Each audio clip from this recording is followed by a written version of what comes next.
以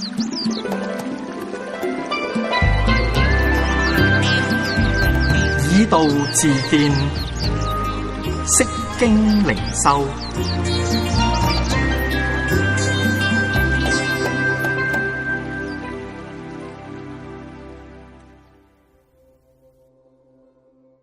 所謂遇苦，馬太福音4章1節。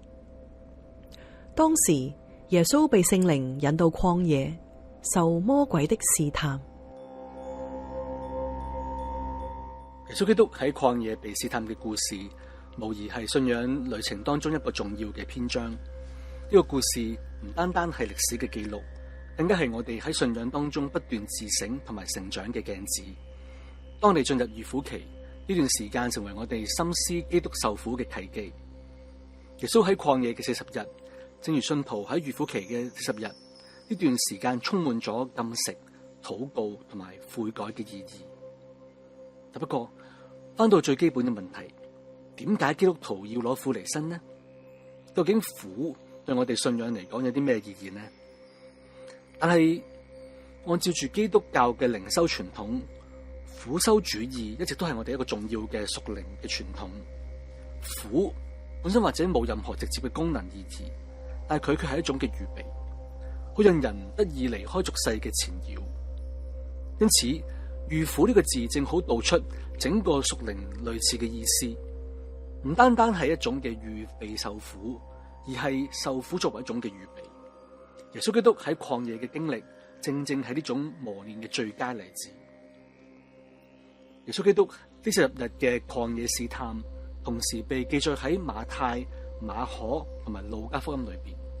三卷福音書都有唔同嘅角度同埋亮光，我哋將會慢慢細嘗。呢段特別嘅屬靈經歷，唔單單係耶穌個人生命嘅試煉，亦都係我哋每一個人信仰嘅反思。喺呢段曠野嘅旅程中，耶穌面對咗極大嘅試探。呢啲嘅試探唔單單係佢肉體嘅挑戰，更加係佢信仰同埋使命嘅考驗。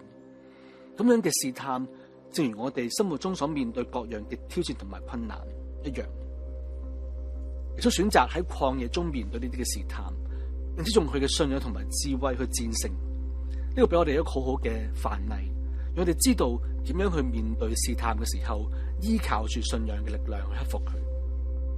遇苦期係我哋反思同埋提升嘅時刻，我哋唔單單係去思考耶穌喺曠野當中嘅經歷，更加係將呢段嘅經驗轉化為我哋生命中嘅力量。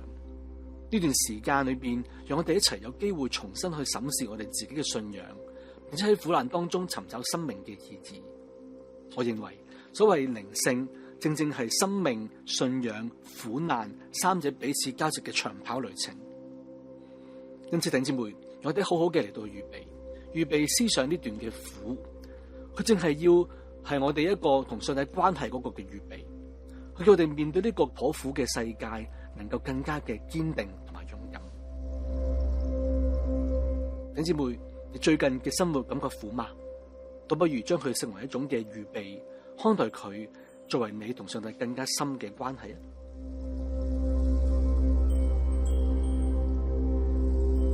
以道自見，釋經靈修係由建道神學院推出，作者陳韋安，播音葉清、陳韋安。